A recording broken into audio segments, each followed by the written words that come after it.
कर्मण्येवाधिकारस्ते मा फलेषु कदाचन मा कर्मफलहेतुर्भूः मा ते संगोऽस्त्वविकर्मणि।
कथा हो पुरुषार्थ के, स्वार्थ के, परमार्थ के, सारथी बन ले जहां सिर किसन भारत पार्थ के।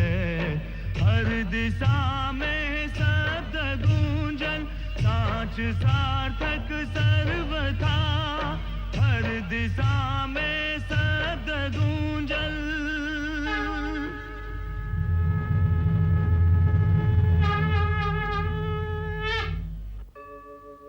यदा यदा हि धर्मस्य ग्लानिर्भवति भारत, अभ्युत्थानम् अधर्मस्य तदात्मानं सृजाम्यहम्। परित्राणाय साधूनां विनाशाय च दुष्कृतां, धर्म संस्थापनार्थाय संभवामि युगे युगे।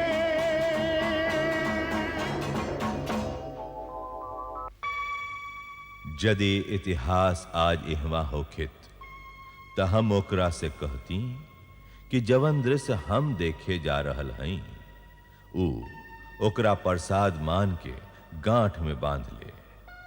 काहे कि अब कहीं और कबो ऐसन गुरु आ ऐसन शिष्य ना जुटे हैं। ऐसन लोग आज से पहलहू ना जुटल रहले। गुरुअन में गंगापूत भीष्म, आचार्य द्रोण और कृपाचार्य, फिर गुरुपूत अश्वत्थामा, शिष्यन में युधिष्ठिर, दुर्योधन, भीम, दुशासन, अर्जुन, विकर्ण, नकुल और सहदेव जैसन वीर के शस्त्र और अस्त्र जिनका सादर प्रणाम करी, ताक बिछावे तैयार हो जास। हस्तिनापुर के राजकुमार अब एह रंग भूमि में प्रवेश कर ही वाला हवन।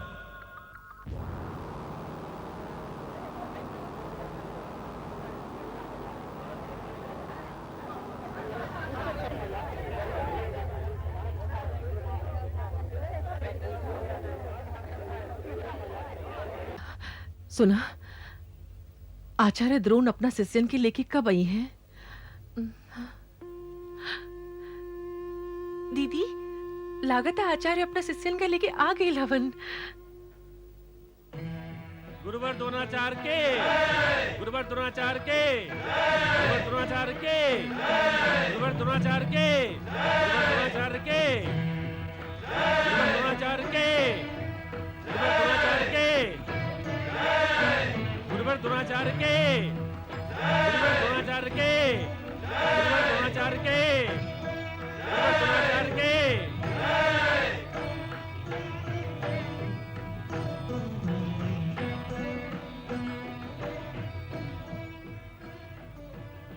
द्रोणाचार्य जी। प्रणाम आचार्यवर। प्रणाम आचार्यवर।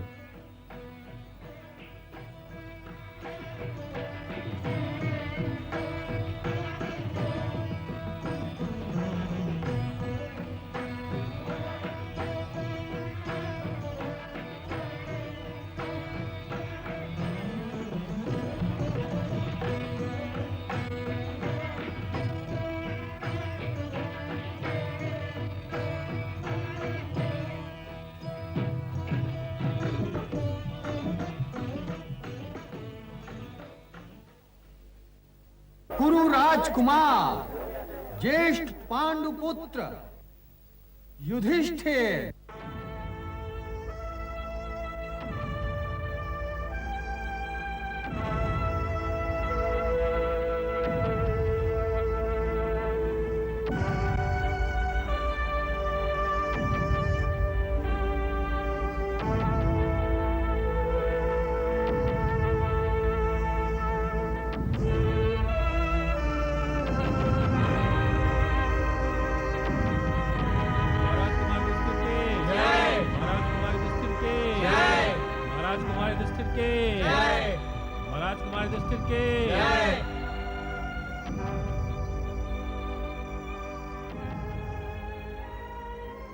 युधिष्ठिर प्रणाम करता रे महाराज।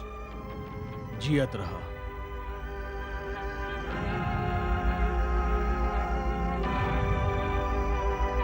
गुरुकुल तिलक महान गदाधारी अजय योद्धा महाराज कुमार दुर्योधन।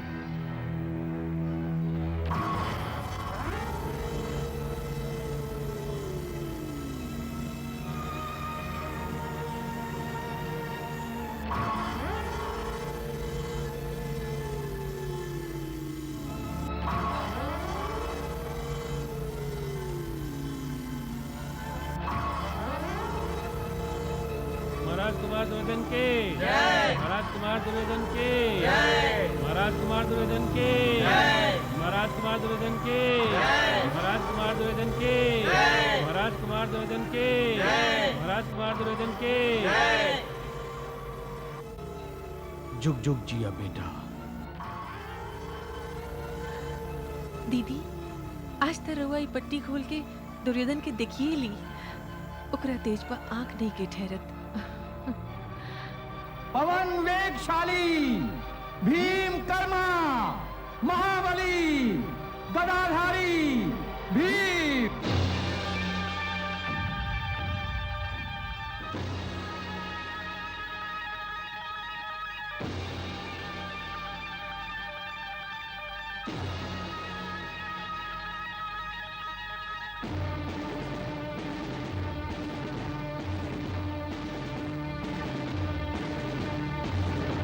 महाराज कुमार भीम के जय, महाराज कुमार भीम के जय, महाराज कुमार भीम के जय, महाराज कुमार भीम के जय, महाराज कुमार भीम के जय।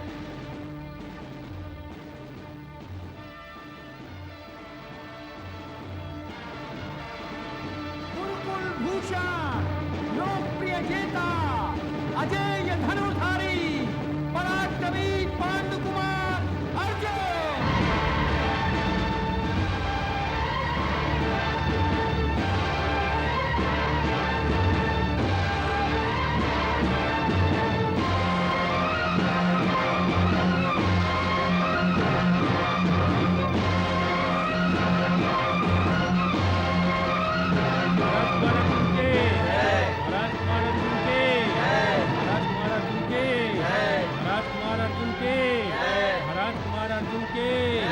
महाराज कुमार अर्जुन के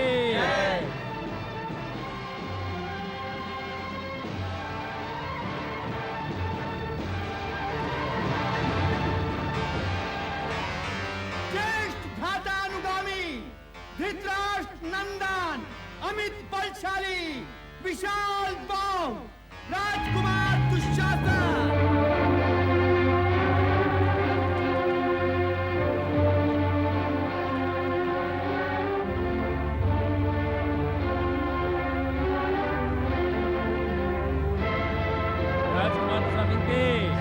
राजकुमार दुशासन के राजकुमार दुशासन के राजकुमार दुशासन के राजकुमार दुशासन के जुग जुग जिया बेटा।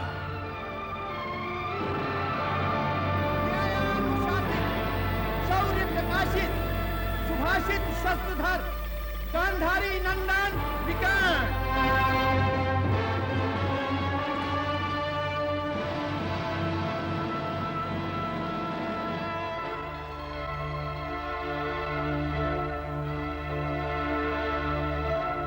राजकुमार विकर्ण के राजकुमार विकर्ण के राजकुमार विकर्ण के राजकुमार विकर्ण के राजकुमार विकर्ण के राजकुमार विकर्ण के विकर्ण प्रणाम करता रे महाराज। जियत रहा बेटा। अद्वितीय अश्वारोही दर्शनीय योद्धा मातृ नंदन पांडु कुमार नकुल।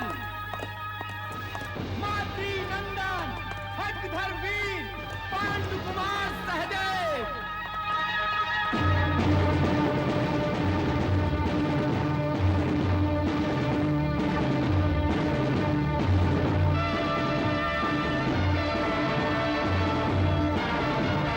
राजकुमार नकुल के राजकुमार नकुल के राजकुमार नकुल के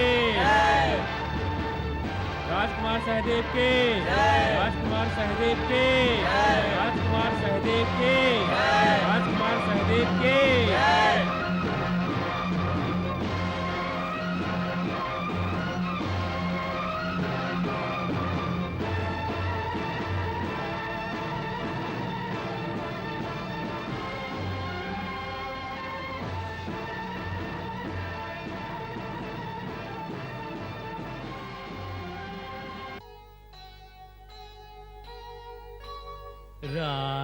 राजकुमारन देख के सब कर मन हर्षाए।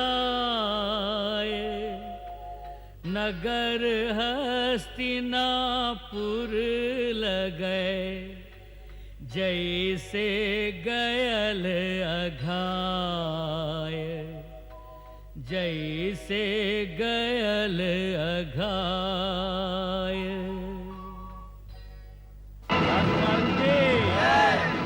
राजकुमारन के राजकुमारन के राजकुमारन के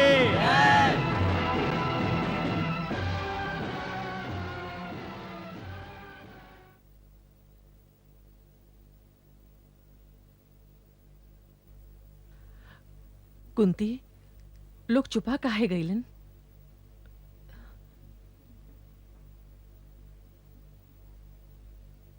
दीदी ताजी कुछ कहे खातिर उठ गईल हैं। महाराज आज्ञा हो खेता समारोह आरंभ हो।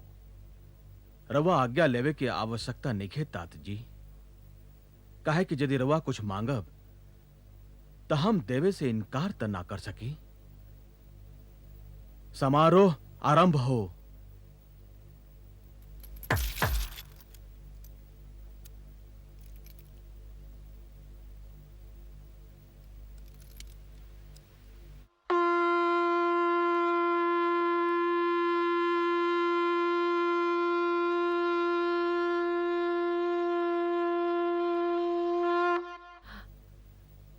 ई त ताजी के संग कहा ना कुंती? जी दीदी ताजी समारोह शुरू करे की घोषणा कैली हा।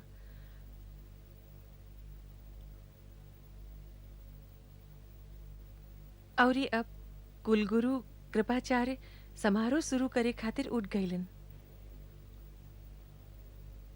चंद्रमौल्य महादेव के जय। हस्तिनापुर के जय।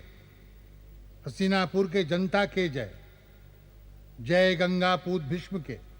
जय महाराजाधिराज धृतराष्ट्र के। जय आचार्य द्रोण के। इससे पहले कि समारोह आरंभ होके हम रवा सबसे निवेदन करे चाहते हैं कि कोनो क्रीड़ा स्थान भा लीला भूमि ना हो और ना तो रवा मनोरंजन खातिर यहाँ कोनो खेल होखे वाला बा। आज हस्तिनापुर अपना कोटि कोटि आँखिन से ही देखी कि ओकर भविष्य जौना राजकुमारन का हाथ में जाए वाला बा ऊ गुरुकुल से का सीख के आयल बाड़न। ऐसे ई समारोह ना हस्तिनापुर के राजकुमारन खातिर परीक्षा के आंगन है। सबसे पहले हम जेठ राजकुमार युधिष्ठिर के आमंत्रित करत हई।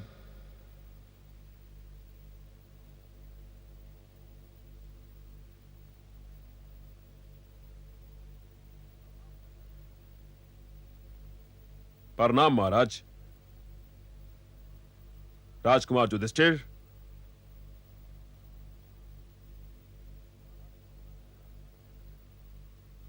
महाराज के अपन परिचय दा राजकुमार।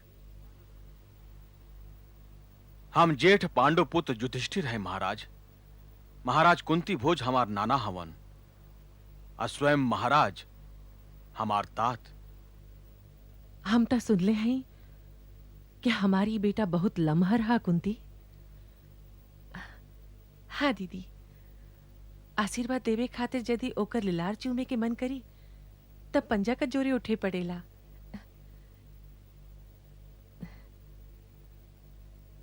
दीदी, युधिष्ठिर रउआ के प्रणाम कराता। जियत रहा बेटा, भागवान होगा। जेठ राजकुमार युधिष्ठिर अपना खातिर भाला के चुनाव कैले हवन ता उनकर कुल छोट भाई कुल ओर से उनका पर आक्रमण करी हैं और ये अकेले ही सब कर सामना करी हैं।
राजकुमार युधिष्ठिर के, राजकुमार के, राजकुमार के। दीदी, आचार्य द्रोण के कहा नाम हा कि रउआ युधिष्ठिर से नीमन भाला चलावे वाला ए संसार में केहू नहीं खे। यदि आचार्य द्रोण ऐसन कहतारन त इहे साच होई कुंती। अब के आ रहल हा? अश्वत्थामा भीम और दुर्योधन के लिए आवतारन। दीदी, ऐसन लागत है जे ई दोनों संगे संगे हाथ लगा देस तो धरती की उठा ली है।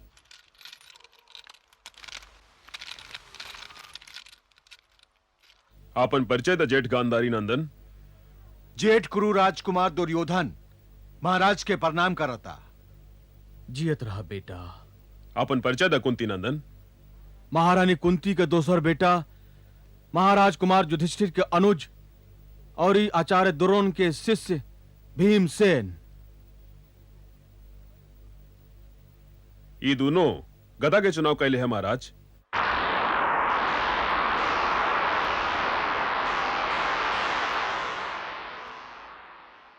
गदा युद्ध आरंभ हो।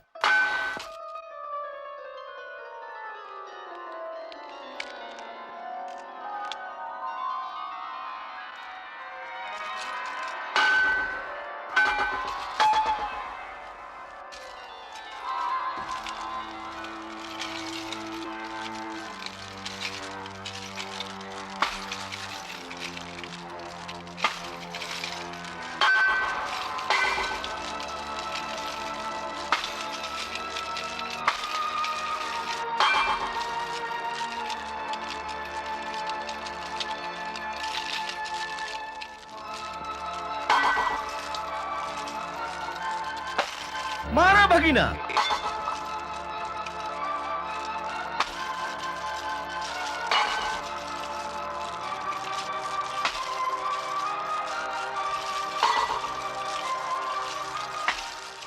कुंती, हमरा तो कुछ समझ में नहीं किया दीदी। हे भगवान, का भइल? भाई भाई के खेल लड़ाई बदल जाता दीदी।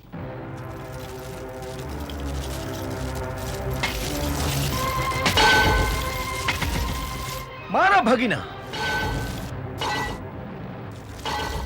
विदुर, आज्ञा महाराज।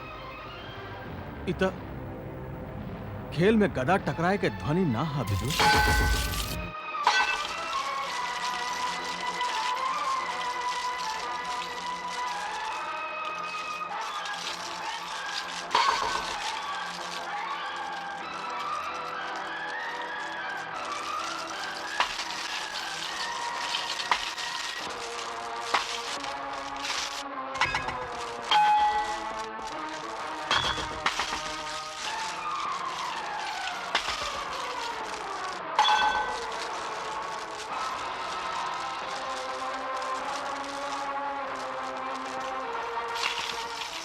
ई प्रतियोगिता बंद करवावे।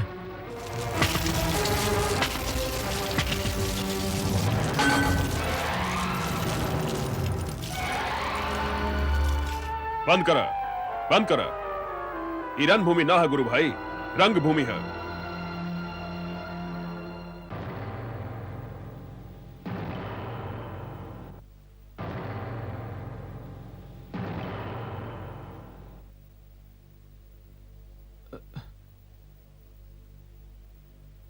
का भइल?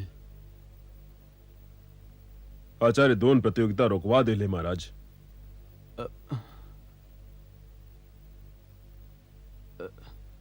भारी के पड़त रहे। ई त आचार्य द्रोणे जानस। वह फेरुतात जी। तू प्रश्न के सीधा उत्तर काहे न दिल विदुर? जब ये देखब कि प्रश्न के उत्तर दिहल हस्तिनापुर का हित में बा महाराज, त सीधा उत्तर भी देब। बाकी अभी जे रवा प्रश्न कैली, ई ओह प्रश्न के अवसर ना रहे महाराज। का समारोह समाप्त हो गई? ना महाराज, अश्वत्थामा क्रोध में आयल दोनों राजकुमारन के उनका जगह पे ले जाता रहन।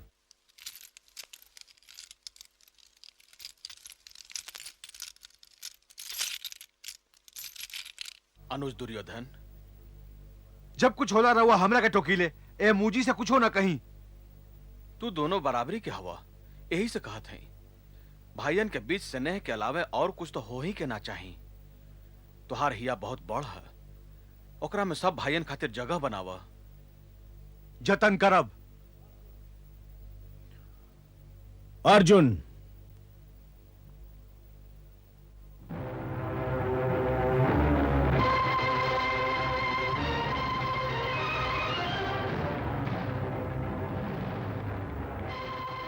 महाराज के अपन परिचय द कुंती नंदन।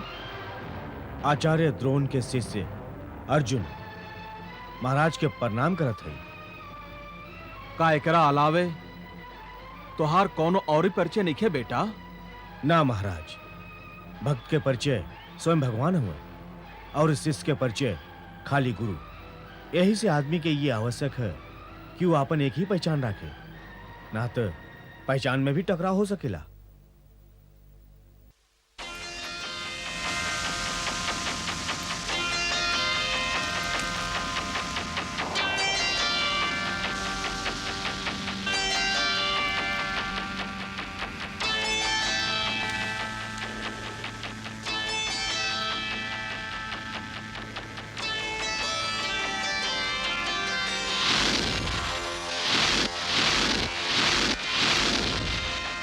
और आज अर्जुन प्रणाम करत हवन।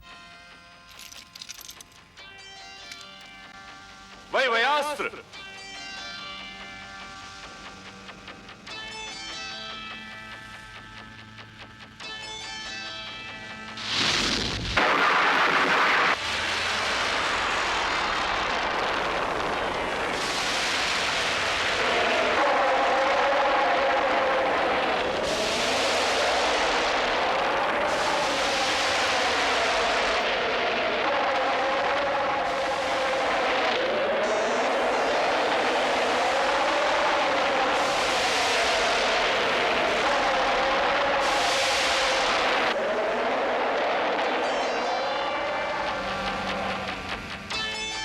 अग्नेयास्त्र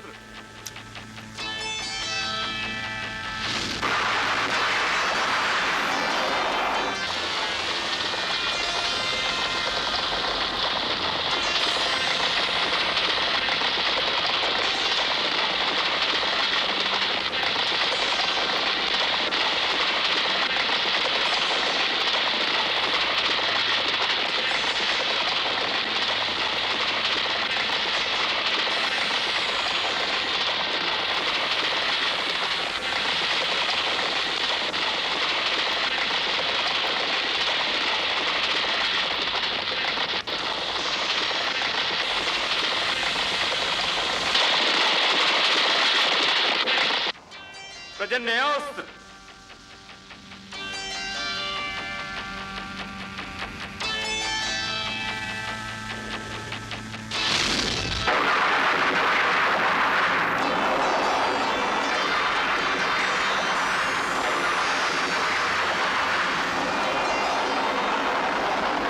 वरुणास्त्र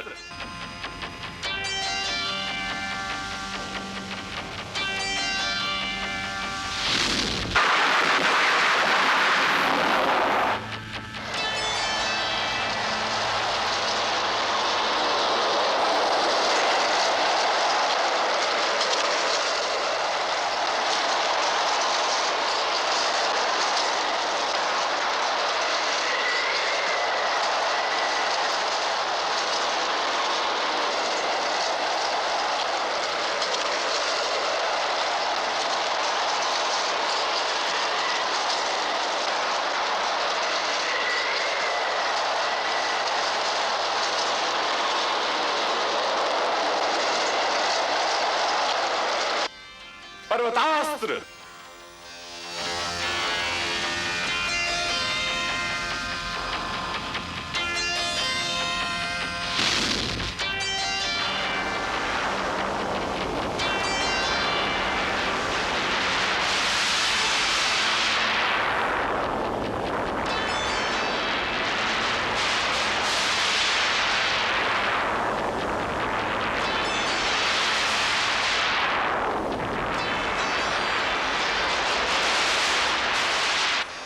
अंतर्धयास्त्र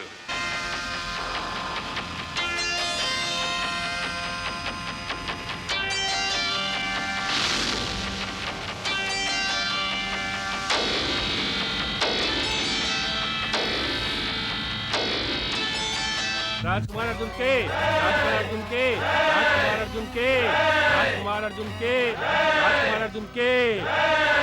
कुंती, हमार बेटा अर्जुन कैसन बान चलबलस? यदि हमार आंख बोल पावत दीदी तो उही बताई।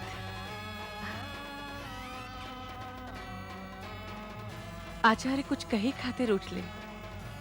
हस्तिनापुर निवासी जन, आज जे हम कह रहा है वो खाली यह खातिर ना कि कुंती पुत्र अर्जुन हमार सबसे प्रिय शिष्य हवन। हम जे कहते वह सच है कि आज अर्जुन जैसन श्रेष्ठ धनुकधारी और कहू नहीं खे। हाँ आचार्य, हाँ।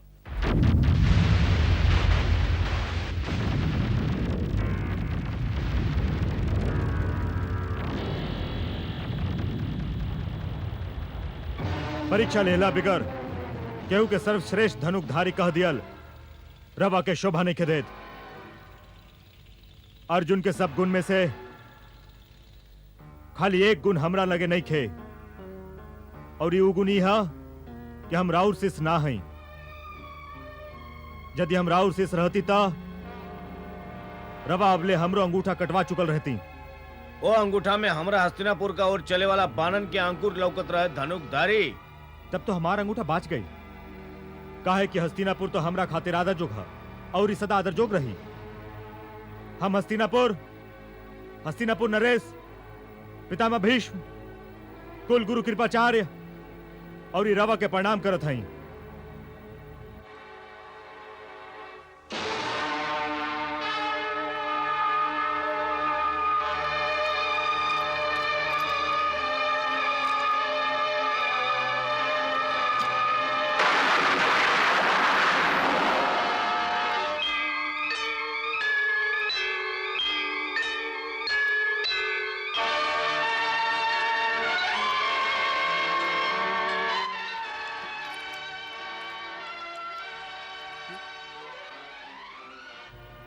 एह माला से ता परशुराम जी के सुगंध आवता।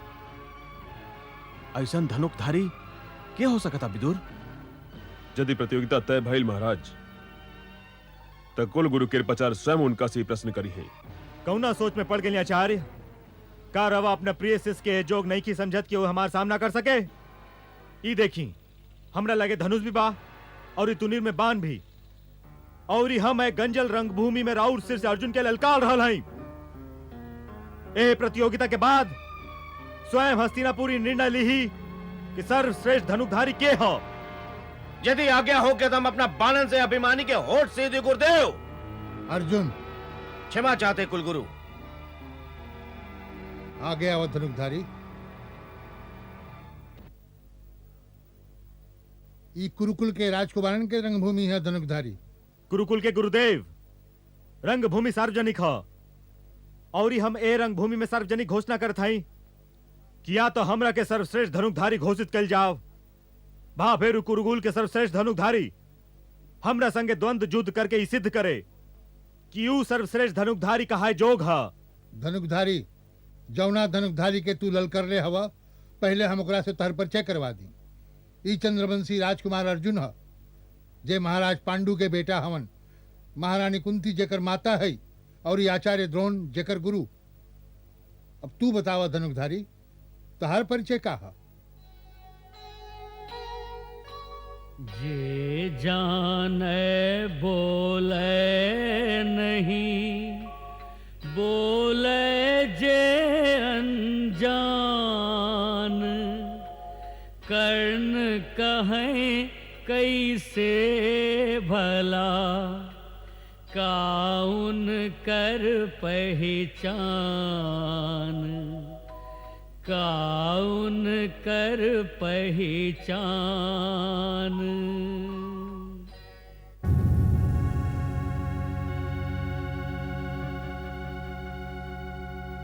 धनुकधारी, लागत है तू हमारे प्रश्न सुनला ना। हम अपके अर्जुन के परिचय देके तुहरा से पूछले रही, तुहार परिचय का? तू कौना वंश के हवा? हमार धनुष हमार परिचय है और ये बाण हमार पहचान है। अपना परिचय से रणभूमि में तक काम चल सकता धनुकधारी, बाकी रंगभूमि में ना। यदि तू क्षत्रिय राजकुमार ना हवा तो रंगभूमि में अर्जुन के ना ललकार सका। ए खातिर या तो अपन परिचय दा, भा फिर शांत हो जा। ई रवा का कहते कुलगुरु? सूरज स्वयं अपन पहचान है, चंद्रमा स्वयं अपन पहचान है। का कोनो हिरनी सिंह के जन्म दे सकेले? ये अवश्य क्षत्रिय है और एकरा कोनो वीर माता जन्म देले हई। ई हम कब कहली कि क्षत्रिय ना ह, बाकी नियम फिर वो नियम होला। द्वंद्व युद्ध खातिर कौनो राजकुमार के राजकुमार भा फिर राजे ललकार सकेला। और ये केहू अपना माई बाप के परिचय देहला से घबराई का है?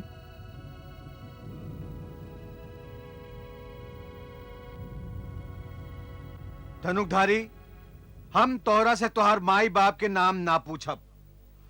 हम तोहरा से यो ना पूछब कि तू केकर वंशज हवा। हमरा खातिर तोहार अतने परिचय बहुत बा कि तू खाली वीर ना महावीर हवा। और ही तोरा कोनो दूसर परिचय का आवश्यकता भी नहीं है। बाकी यदि कुलगुरु ई कहा तारन के नियमा अनुसार अर्जुन के ललकारे के अधिकार तोरा तब्बे प्राप्त होई जब तू ई सिद्ध कर देबा कि राजा हवा या राजकुमार। तो यह सही। हम तो कबो सोच भी ना सकत रही कुलगुरु कि कबो ऊ दिन भी आ सकेला जब हस्तिनापुर अपन आंगन में ठाड़ कोनो महावीर खातिर अपन आग बिछावे के जगह ओकर अपमान करी। बाकी आजू के दिन वह दिन हा और यह हम ही कबो सहन ना कर सकी। हम नहीं की जानत कुलगुरु कि धनुकधारी के हा, बाकी हम इतना अवश्य जानत हई कि वीर पुत्र हा। और ये रवा सबके संतोष का खातिर हम अपन ओ अधिकारन के प्रयोग करब जो हमरा अपन पूज्य पिता से मिलल बा और ये पितामह जी का साखी हवन। तोहार नाम कहा धनुकधारी? हमार नाव कर्ण हो। अंग देश के राज हमारा अधिकार में बा कुलगुरु। और ये हम आज अपन मित्र कर्ण के अंग देश के राजा बनावत हई। अंगराज कर्ण के जय।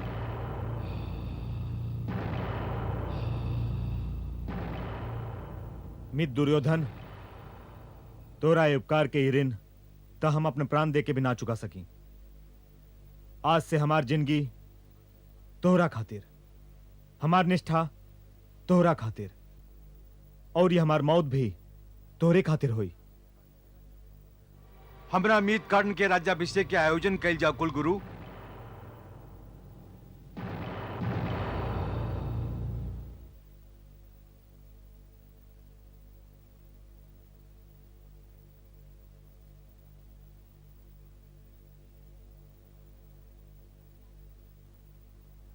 अब काहे मुंह लटका के बैठल हवा? हम तोहरा बेटा के ओर से बड़ा चिंतित हई। ऐसे नु का कर देला सब? ये तो समझ में नहीं आवत कि अब वो का करे चाहता। अतना दिन तो गायब रहल, आयल तो लाख पुछला पर भी वो हमरा के ना बतौलस कि वो कहवा गेल रहे और का करत रहे। और या धनुष बाण लेके सीधा कुरुकुल का रंग भूमि का ओर चल गई। हमरा ओकरा स्वभाव का तेजी से बड़ा डर लागता। कबो कबो तो ऐसा लागेला कि हमार घर आ हमरा हिया के आंगन ओकरा खातिर बहुत छोट हा। अधिरथ काका, ये हमरा के गोरा होता? काका, काका, काका। सांस ले ले, सांस ले ले। का भइल रे? कहवा से दौड़ल चलल आ रहल बाड़े? अरे पूछा मत काकी, यदि हमरा लगे पांख रही ता उड़ के आइल रहती। अरे बाप रे बाप। अरे कुछ बताइबो करबे कि खाली बाप रे बाप रटत रहबे? हाँ, अंग देश के महाराज के जय, अंग न्यास के सनक जय। गेल बाड़े काते? अरे काकी, कर्ण भैया बीच रंग भूमि में राजकुमार अर्जुन के लल कर ले। हाँ? तब कुलगुरु कहली कि राजकुमार से खाली राजकुमार भा राजा के बेटा लड़ सकेला। बस काका ई सुनते राजकुमार दुर्योधन छाती ठोक के कहले, यदि ऐसन ह तो हम अपना मीत कर्ण के अंग देश के राजा बनावत हैं। अरे तू इहवा थाड़ बाड़ा और हुआ कर्ण भैया के राज्याभिषेक हो रहा। ते साचो कहता रे? कहता गंगा माई की क्रिया उठा ली। हमार कर्ण अंग देश के राजा? विदुर महाराज, दुर्योधन अपना कौना मीत के राजा बनौले, ओकर वर्णन त करा। वो के है त केहू नहीं के जानत महाराज। बाकी ओकर मुखमंडल पर सूरज के तेज अवश्य बा और ई तेज ओकर आपन है। बाकी चनरमा के घर में सूरज कैसे आ गई?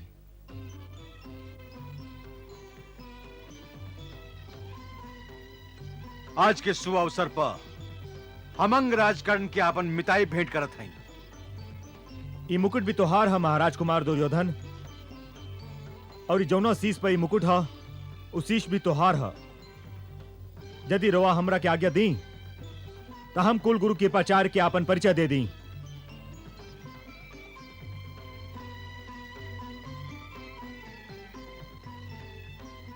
का रवा बो गुरु द्रोणाचार्य के प्रिय शिष्य के ललकारे के अधिकार हमरा के ना देव कुलगुरु।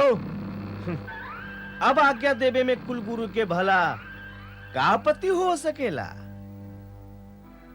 रंगभूमि प्रतियोगिता के स्थान है, युद्ध के स्थान ना।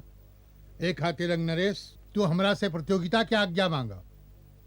जवन आज्ञा गुरुदेव। बाकी यदि कबो रणभूमि में अर्जुन और हमार सामना हो गई त रवा ओ घड़ी हमरा और अर्जुन के बीचे अपना शब्दन के ढाल ना रख सकब। गुरु द्रोण के हिस्से से युद्ध की आज्ञा मांगता कुलगुरु, काहे कि ओकरा हस्तिनापुर का भूमि पर उगे वाला एक घमंड के गांच नीक नहीं खेलागत। एकरा पहले की जड़ पकड़ ले, एकरा काटिए देबे चाहिए। का तोहरा लगे खाली शब्दे के बान बापार्थ? ई धनुष आई बानन से भरल तुनीर खाली दिखावे खातिर ह। बाकी याद राख कि हम ब्रह्मास्त्र ले तोहार पीछा ना छोड़ब। एक खातिर अग्नियास्त्र वरुणास्त्र आदि त रहे दा। आज खाली ऊ बाण चलावल जाए जे छाती के आर पार हो जाला। दान में मिलल राज केहू के छत्रे ना बना सके अंग राज कर्ण। आदमी के बनावेला ओकर घाव खाए जोग छाती और ये ओकर बाण चलाए जोग भुजा। भाई दुर्योधन के प्रणाम करे और ये अंगदेश चल जा, और जदे अंग भूमि अपनी अपमान सहन कर ले तराज करे जा। तू हमरा मीत के अपमान ना कर सका अर्जुन। जे साच से अपमानित होके ओकर मान का। साच तब हमार बाण बोले जा रहल बा भीम। अर्जुन सावधान। बेटा बाबा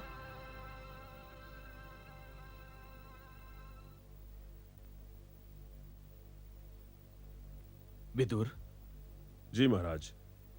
ई का हो रहा? चरण छुआई हो रहा महाराज। अंगराज कर्ण अधिरथ के चरण छू के आशीर्वाद ले रहा हवन। अधिरथ के चरण का है? हमरा तो समझ में नहीं आवत हम का कहीं। ई सूचना मिलते कि महाराज कुमार दुर्योधन हमरा बेटा के अंग देश के राजा बना देले, ओकर राजाभिषेक हो रहा बा। हम दौड़ल दौड़ल अइली, तोहर माई तो हमरा के बुलाते रह गईली। तो सचहूं ई मुकुट पहिर के क्षत्रिय खाने लौकतारा बेटा। ई सूत पूत हा। एकरा हाथ में राज थमाव दुर्योधन, आ एकरा से अपन रथ हकवावा। आजा अर्जुन, ई तोहरा हाथे मृत्यु पावे के योग्य नहीं खे। ऋषियन के गोत और नदियन के सोत के केत देख लेवा भीम। और ई मत भूला कि तोरा सबका जन्म का विषय में भी अटपटा प्रश्न कही जा सकेला। हम ते सूत पूत ना है। कर्ण तक खाली अर्जुन के ललकार ले रहन, हम तू पांचों भाइयन के ललकारा था। आवा और ये अपन सिंहत्व तो सिद्ध करा। सूर्यास्त के बाद युद्ध क्षत्रिय धर्म के विरुद्ध है। समारोह समाप्त कइल जाओ।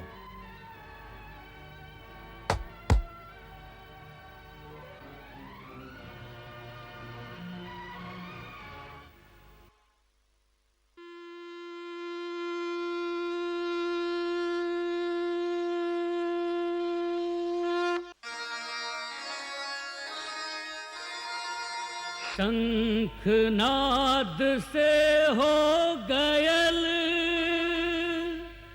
समारोह के अंत, कुरुक्षेत्र के अंत तक एकर कहवा अंत। सीख हम बीतल दिनन से नए जुग का करी स्वागत, करी स्वागत, करी स्वागत, करी स्वागत।